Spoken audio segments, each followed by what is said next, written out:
This episode is brought to you by Shopify. Do you have a point of sale system you can trust, or is it a real POS? You need Shopify for retail. From accepting payments to managing inventory, Shopify POS has everything you need to sell in person. Go to shopify.com/system, all lowercase, to take your retail business to the next level today. That's shopify.com/system.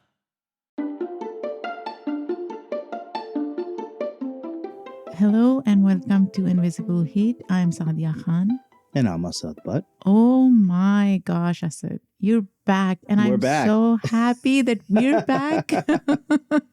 We missed you a lot. it's been a couple weeks. But yeah, no, glad to be back. How have you been? I've been good, but before I tell you how I have been, I want to know everything about Ramadan America. Yeah, so obviously, as listeners will know, the movie that my company has produced is out into the world now. It's called Ramadan America. It's a film anthology that has 5 stories about Muslims celebrating Ramadan and Eid. We think it's a first of its kind movie in which American Muslims wrote, direct, and starred in everything.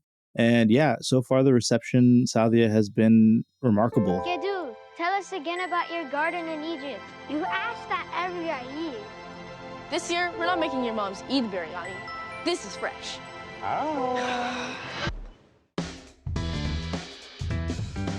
What up, cuzzos?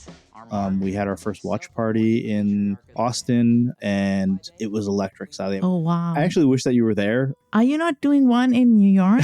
We got to. Maybe we'll do it in your backyard or something like that. But Yes. we're hoping to do it in New York soon. But so there was like a room full of 200 people, standing room only, line out the door, and mostly Muslims in the audience. And Sadia, they got it in a way that I think other crowds. I mean, I think other crowds will still love it, but there's something to be said about when you're creating content for a specific community, and that community resonates with it in a way that they haven't resonated perhaps with other media in the past. And so, yeah, people are laughing and crying afterwards. People are coming up to us saying they felt seen, for the first time in a movie, and just this is why we're doing it, right? And even the non-Muslims in the audience, like, so many of them came up to us afterwards and was, like, I really love that character. Like, I resonated with that person. And so I think there's something for everyone in the movie. Maybe I'm a little biased, but excited for more people to see it. I'm so glad, Asad. What you're doing is so important. It's so timely. And you're absolutely right. Feeling seen and heard is so intrinsic to human existence. All of us want to be seen and heard. Yeah. I'm so glad, and I can't wait for us to, do something in my backyard Yeah. around Ramadan America. Totally. Yeah. If anybody knows of a place that we can screen it in New York that is affordable. I mean, my house, please I let- said, we just talked about it. My yeah, house. okay, we can do that. Yeah, let's do it. I Yeah. love it. We can invite our Invisible Hate fan base to come as well. It'll be a 2-for-1. But how are you doing? How's the last month or so been for you? It's been fine. A lot has been going on. Obviously, we are producing more content, more podcasts, which is exciting. But Asad, I wanted to share something with you. And I Yeah. can't tell you the whole story because it's really long, but I'll tell you this. Sure. So we were stranded on the weekend on the side of a road in a snowstorm Whoa. in upstate New York. Is this the beginning of an episode? No, it isn't. Okay. And I kid you not, a person, some kind human, let us into his house. We stayed in his house for an hour, more than an hour, until the tow truck came and took our car out of a ditch. What a great story. But yeah, that really, really restored my faith in humanity. Yeah. And I am so humbled by it. Honestly, like, I'm glad that you shared that. a huge shout out to Michael. Thank you for letting us into your house, for being so kind to us, because all of us were really freaking out. Saad, this is what I'm trying to tell you. I think that most of humanity is kind, gentle, and welcoming. And I think far too often, what we see or hear from in the media is the stories of people not being kind and generous. And I think this is this is why I have faith in ultimately in humanity. What a great story. I really love that. Yes, I truly, truly was so moved by it. My husband and I were like speechless. We were like, oh my gosh, people like him exist in the Yeah, world. totally. And that's what makes this world a better place to live. So now every day you're going to stop by the side of the road and help someone on the side of the road? Yes, I should, passing that on, passing that on. Yeah, amazing. Yes, Saadi, it's so great to reconnect. And why don't we get started with the story? absolutely. And our story today takes us to Detroit, Michigan in June of 1982. The man's hands wrap around Vincent Chin's arms with an iron grip, fingers digging into his flesh. To his side, another man stands waiting, baseball bat in hand. Chin attempts to struggle free, pulling away from his captor as hard as he can. But it's no use. Chin isn't going anywhere. The three men stand on a dark Detroit street, illuminated by the yellow M of a nearby McDonald's sign. Helpless Chin frantically swivels his head in a circle, searching desperately for help. He finds no one. He is hopelessly and utterly alone. The man's hands tighten around his arms as his companion's fingers tighten around the neck of the baseball bat. Chin looks up just in time to see the baseball bat come crashing down towards his head. This is invisible hate.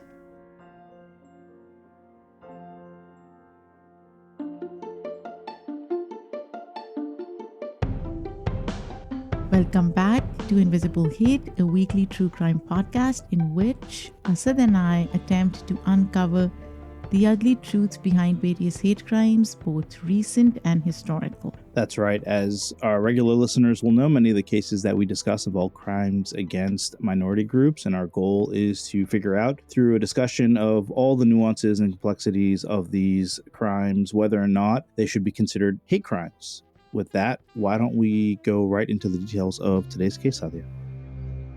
It's the night of June 19th, 1982. A 27-year-old Chinese-American man named Vincent Chin sits in the Fancy Pants strip club in Detroit, Michigan. Chin has come to the club with a group of friends to celebrate his bachelor party. Across the club, 43-year-old white auto worker Ronald Ebbins sits with his 22-year-old stepson, Michael Nitz.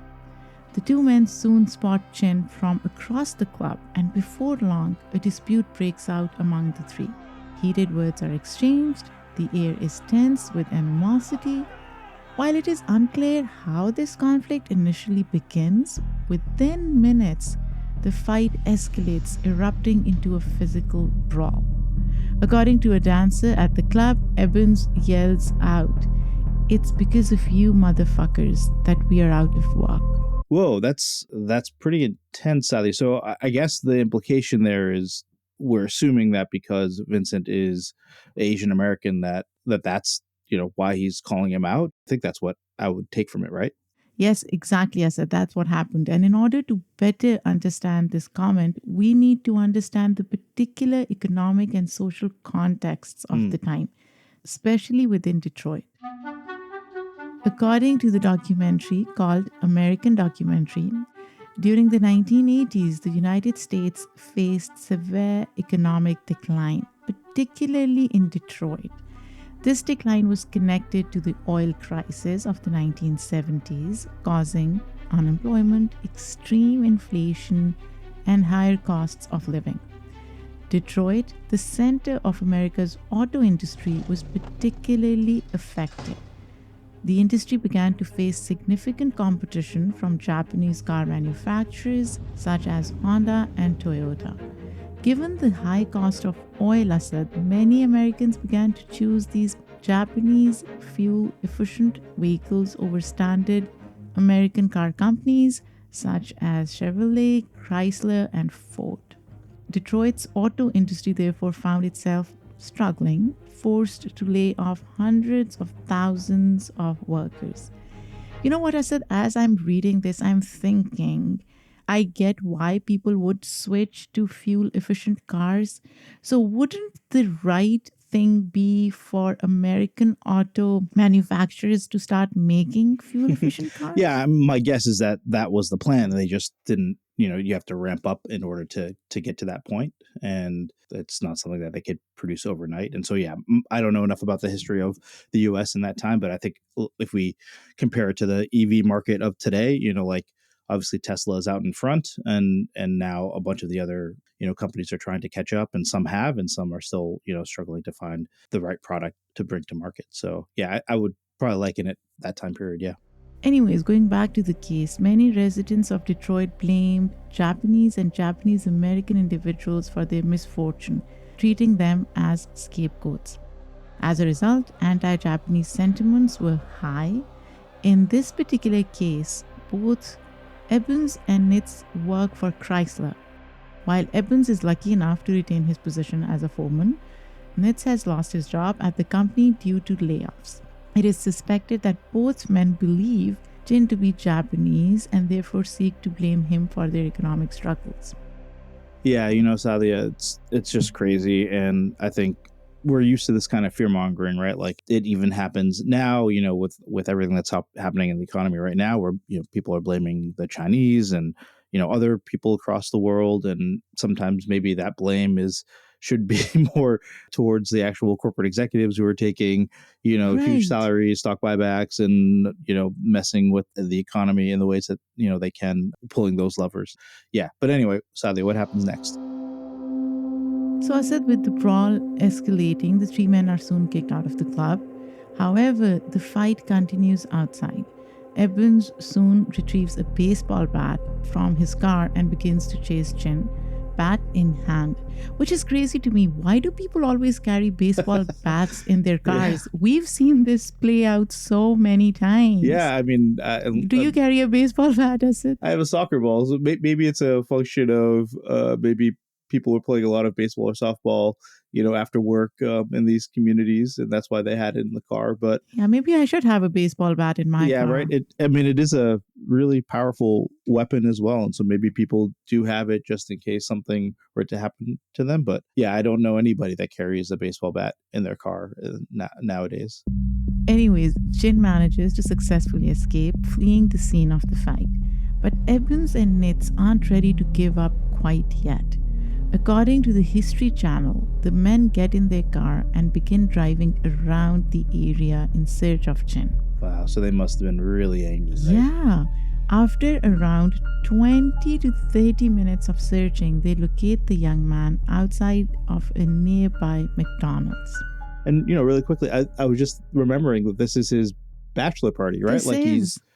This is the night of he should be celebrating and having fun, and not being chased by two crazies. Like I can't even believe that. Anyway, what happened next? Before Chin can get away, Nitz quickly grabs him with force, holding him in place. He wraps his hands around the 27-year-old with an iron grip as Evans prepares to take his first strike. Chin looks up just in time to see the baseball bat come crashing down towards his head. Oh my goodness. The bat smashes into his skull with force, causing severe damage. But Evans doesn't stop there. He strikes Chin once more and again, repeatedly bashing his head, causing irreparable damage. 4 days later, Chin dies in the hospital after slipping into a coma, unable to overcome his severe injuries. This is just absolutely awful, Sadia. And, I think about when I've been out with friends and whatnot, or, someone feels slighted and people get all, in a huff, and, the rational thing, or what you tell people to, is like, go for a walk and like calm down and cool down. And what I keep on coming back to with this story is like, they were searching for him for 20 and 30 minutes after they separated, right? Like they were hunting him down in order to, kill him. One strike with a baseball bat to someone's head is horrible enough. To do it repeatedly, bashing his head with a baseball bat, like how much hate and anger and so much. It's really awful, and it's hard to fathom how someone could do something like that. You're absolutely right, Asad. And it's also about having this sense of entitlement, right? Right. Who can and cannot live in the US, who belongs and who doesn't. This is a quintessential example of that too, right? Yeah. I don't think they would do it to somebody identifying as white. Yeah, Saadi, really heavy stuff. I want to know more about the victims and the perpetrators themselves, but let's take a quick break and we'll talk about that when we get back.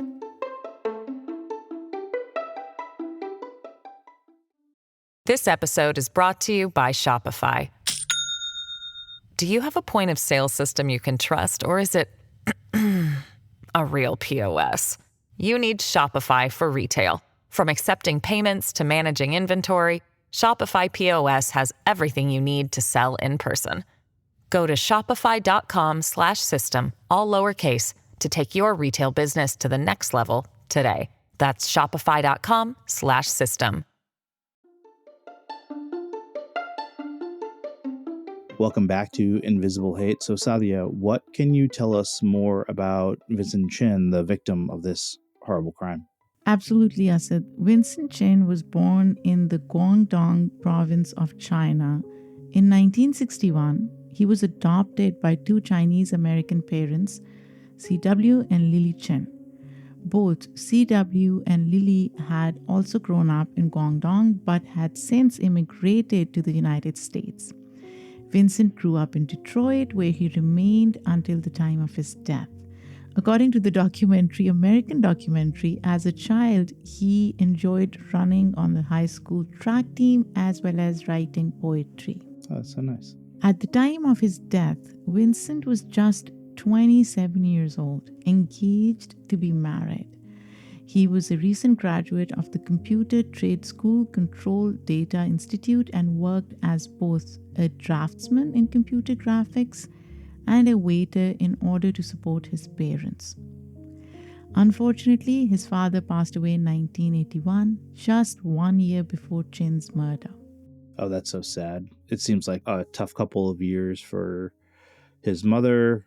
You know, Saadi, it's just so incredibly sad that Chin was robbed of the opportunity, to get married and start a family. And you know what, Asad? Chin was buried on what was supposed to have been his wedding day. Isn't that sad? I mean, tragic. It's Such a tragic so story. Terrible and tragic at the same time. Yeah, 100%. Yeah.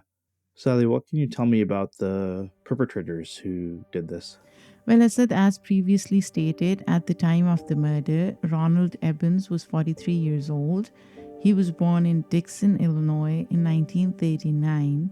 His work with Chrysler had brought him to Detroit, where he worked as a foreman, supervising one of the company's manufacturing plants. He is believed to have been married to a woman named Juanita Evans, whom he married in 1971. His stepson, Michael Nitz, was just 22 years old at the time of the murder. Nitz had recently been laid off from his job with Chrysler.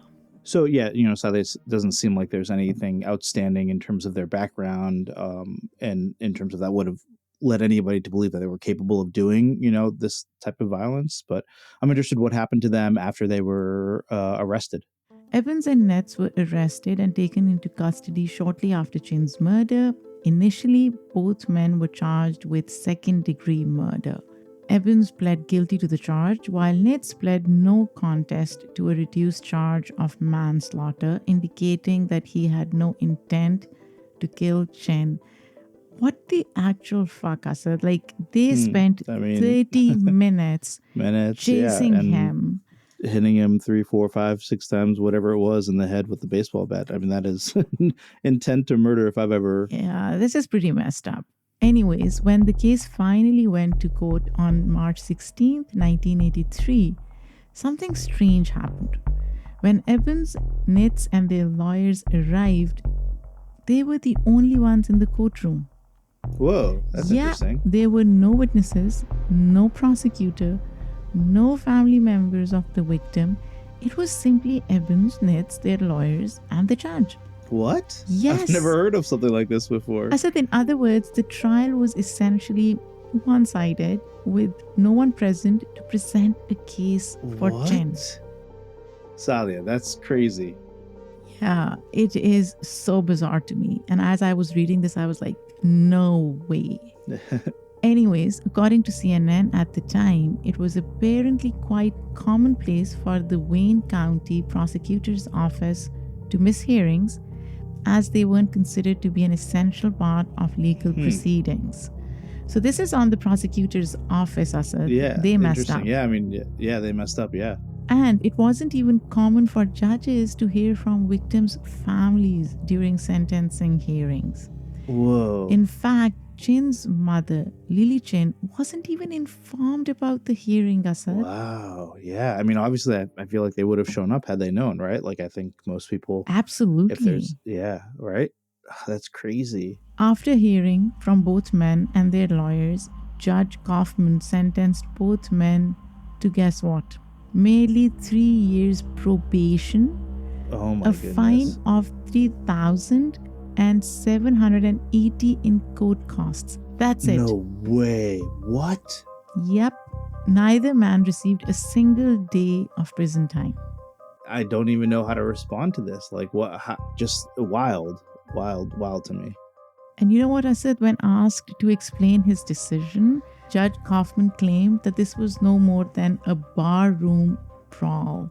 Like, seriously, in a barroom brawl, do you like end up killing people? And Killing if you someone, do, then shouldn't you be in jail for it? Like, this is so fucked up to me. And Asad. also, barroom brawls, people should be held accountable They for should be their held actions, right? accountable, exactly.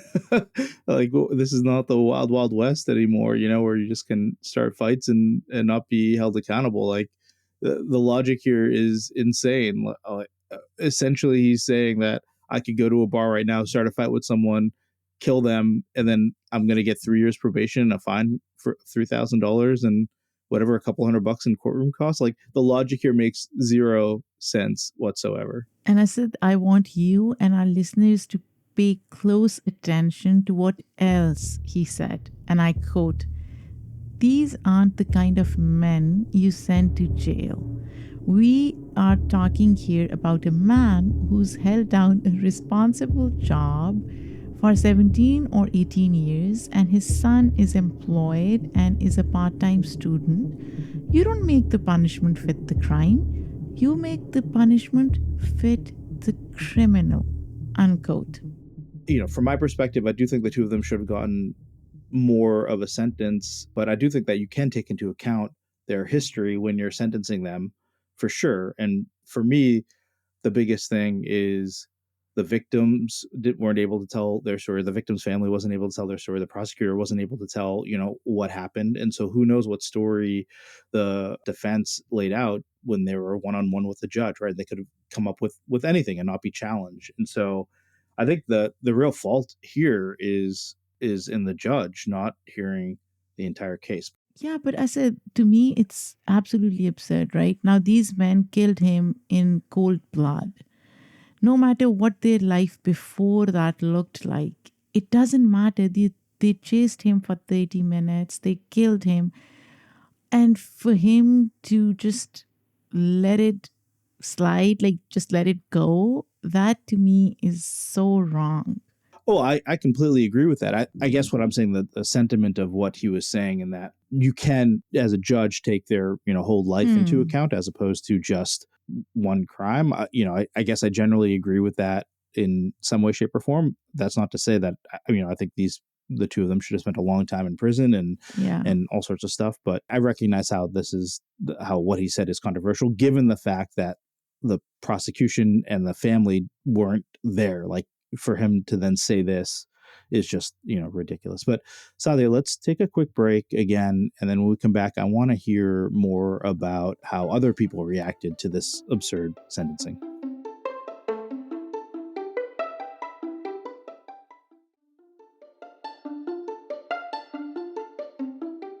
Welcome back to Invisible Hate. So Saadi, we were talking about how these two guys got off really easily. Yes.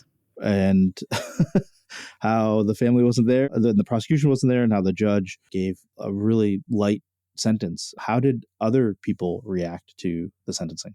Asad, people were absolutely shocked. While Chin's death had made only local news, Eben's and Nit's sentencing made national news, I believe it, yeah. sparking protests across the country. The Asian American community was absolutely outraged. Most of all, Lily Chin, the mother, right? In a letter to the Detroit Chinese Welfare Council, Chin wrote, and I quote, "This is injustice to the grossest extreme. I grieve in my heart and shed tears in blood.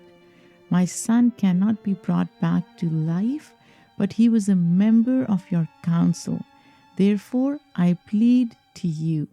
Please let the Chinese American community know so they can help me hire legal counsel to appeal, so my son can rest his soul."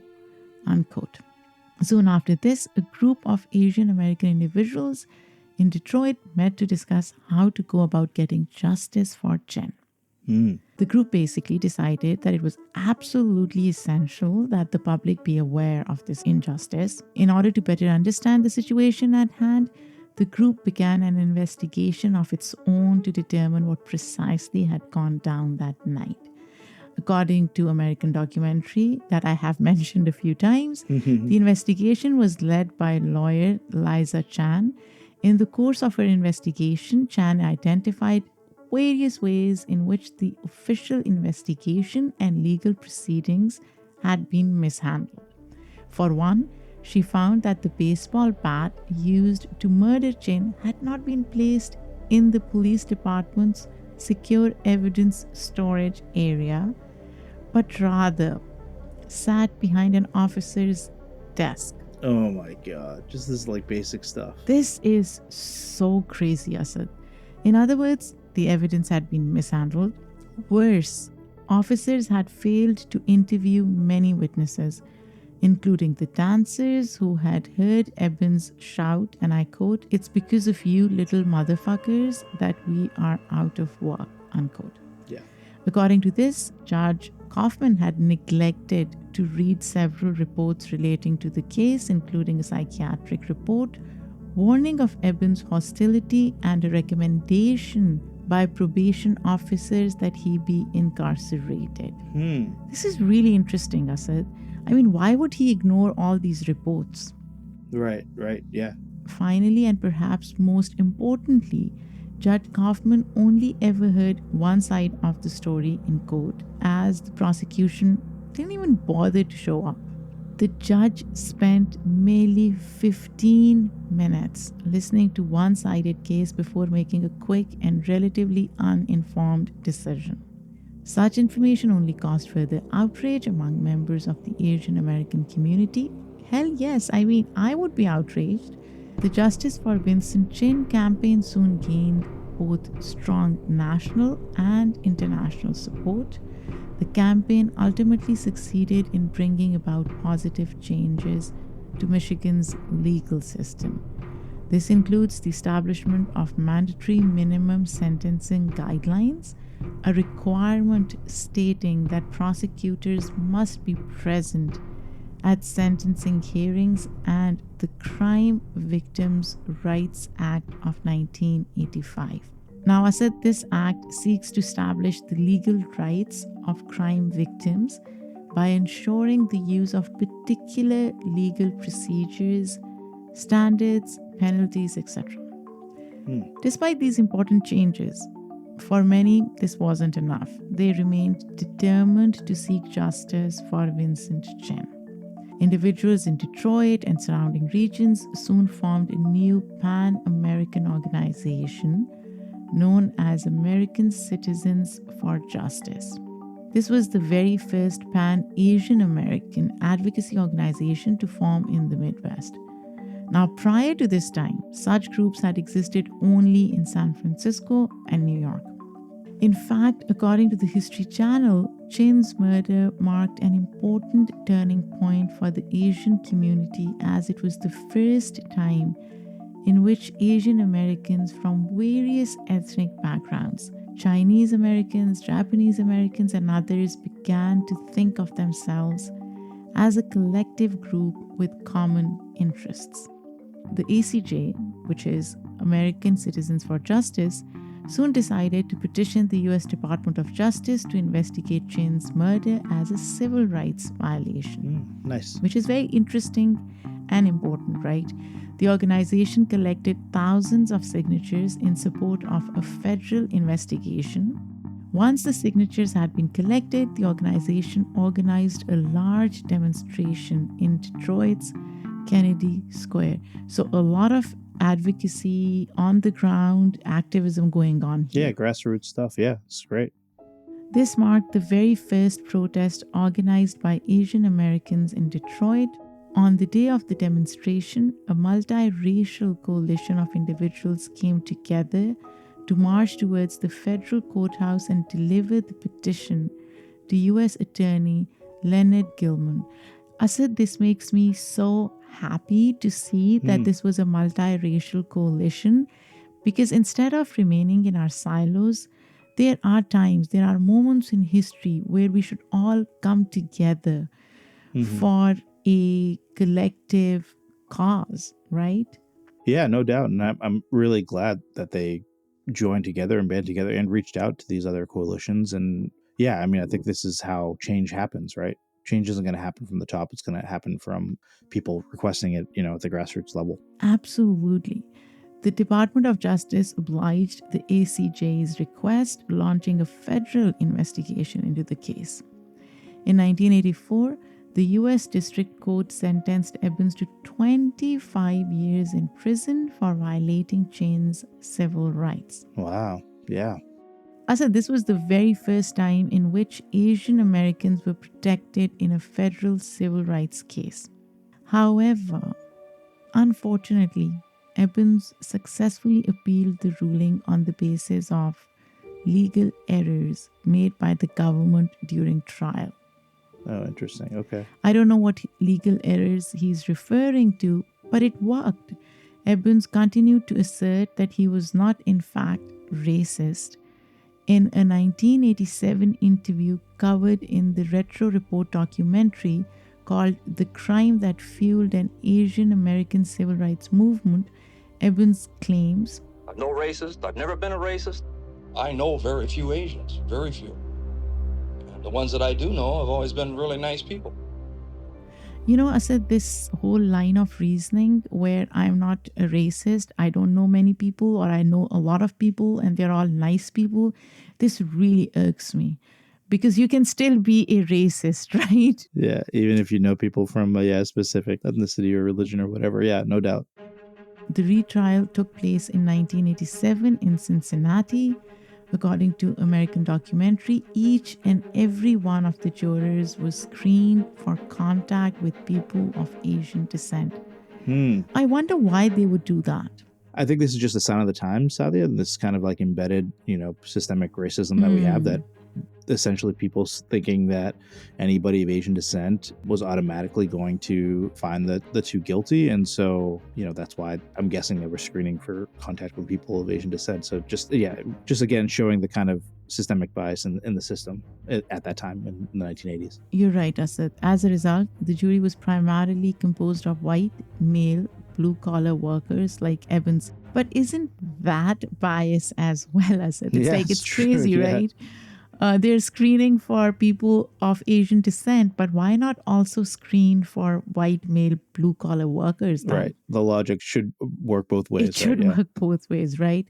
Anyways, as CNN argues, the jury also did not appear to have a complete understanding of the racism faced by Asian Americans in Detroit in the 1980s. This was a particularly unique brand of racism worsened by Japanese competition to Detroit's auto industry. The jury ultimately found Evans innocent of civil rights violations. When all was said and done, neither Evans nor Nitz served a single day in prison for Chin's murder. An absolute injustice. However, that very same year, both men were charged with a civil suit for their actions settled out of court. Nitz was ultimately ordered to pay $50,000 to the Chin estate over the course of 10 years, Evans was ordered to pay the much larger sum of 1.5 million to the Chin estate. While Nitz came through on his payments, Evans was ultimately unable to do so, causing his owed debts to grow to 8 million with decades of accumulated interest. Yeah. Wow. And Asad, it is believed that Evans still hasn't paid these debts to this day. Wow. Sadly, it's so sad that this was, just an unjust outcome for Chin and his family. Like, to have murdered a man in cold blood and not serve a single day in prison is just kind of like really mind boggling to me. But, I think let's maybe go to our question of the hour, which is, should this murder have been considered a hate crime? What do you think? Asad, for me, this is a hate crime, right? Because Vincent Chin was targeted, at least seems to have been targeted merely because of his race, while it is unclear how the dispute began. And that's what I would be interested in knowing, how the dispute actually started. But irrespective, Evan's aggressive accusation, it's because of you motherfuckers that we are out of work, appears to definitely suggest a racial element to this crime. And also chasing Chen for 30 minutes. And then we look at the political and social backdrop against which all of this is happening, right? Americans are struggling, there are layoffs, people of Detroit are blaming Japanese Americans, and of course, they can't tell the difference between Japanese Americans and Chinese Americans. That's so American, right? Yeah, I mean, to me, it definitely seems like a hate crime. What about you? Yeah, I mean, I think if we look at the facts of the case and what we know, I think the strongest argument is that he said they are taking our jobs, or, my job. That is clear suggestion of, racial animosity. And then I think the other strong point that you indicated is just them chasing him down for 30 minutes. I mean, in the very least, this was murder, right? Manslaughter, murder, whatever you want to call it. And then whether or not it reaches the level of a hate crime, I think, without knowing what happened, what the conversation before led to the argument, I don't know. I guess I would lean more towards that this was more of a hate crime than it wasn't. I guess that's kind of where I stand. Absolutely, Asad. So we agree on this one, right? Yeah, I think so. Yeah. Would love to hear your thoughts, listeners. What do you think? And by the way, this is a very well-known, famous case. And I'm sure people have either heard about it or have some indication of what happened and how it happened. So would really, really like to hear your thoughts on this. So, Saadi, where is everybody right now? Evans, Nitz, and Lily Chen. Asad, in recent years, Evans moved to Nevada, where he likely remains today. He continues to owe the Chin family a significant sum of money, adding up to about 8 million now. Nitz's whereabouts, on the other hand, are entirely unknown, though he is believed to be alive.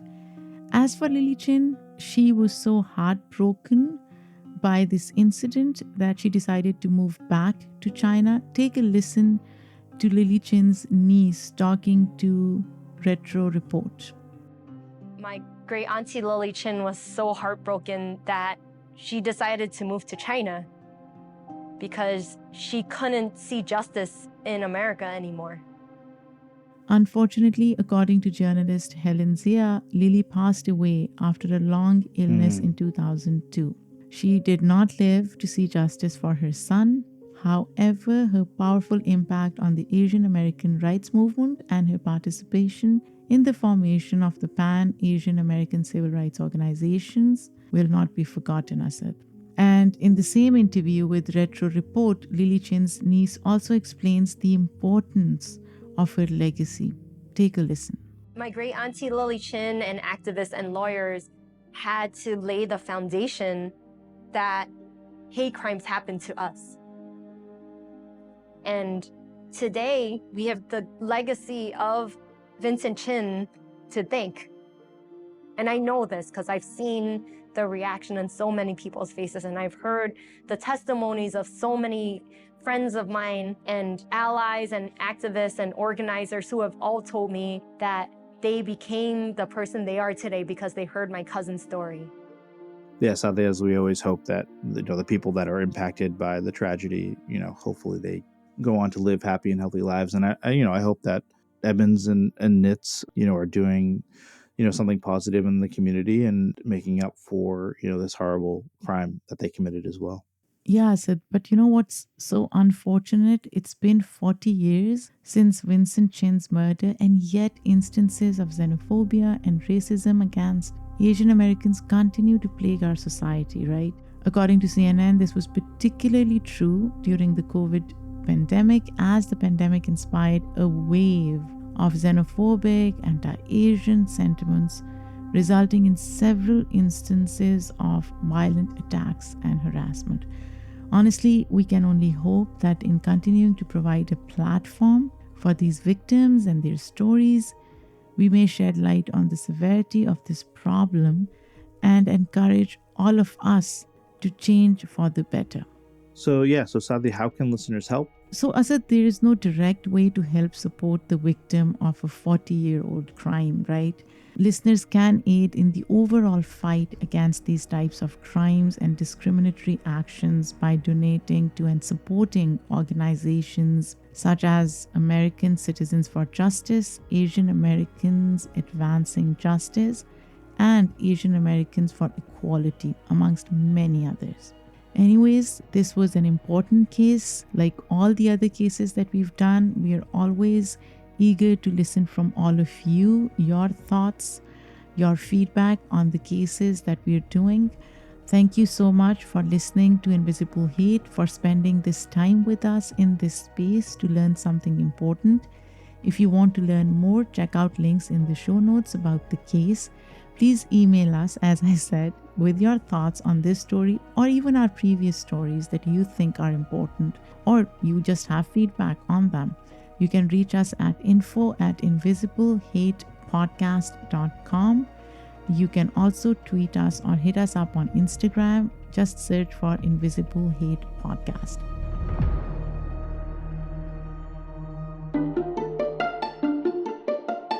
Thanks again for listening. If you like what you hear, please share with a friend. Invisible Hate is a joint production of Rafaelion Media and Immigrantly. We'd like to thank our team, which includes Michaela Strather, Emmanuel Monahan, Lindsay Gamble, and Paroma Chakravarti. Our music was done by Simon Hutchinson. And as always, we'll be back together next week with another hate crime for us to analyze. Until then, I'm Asad Butt. And I'm Sadia Khan.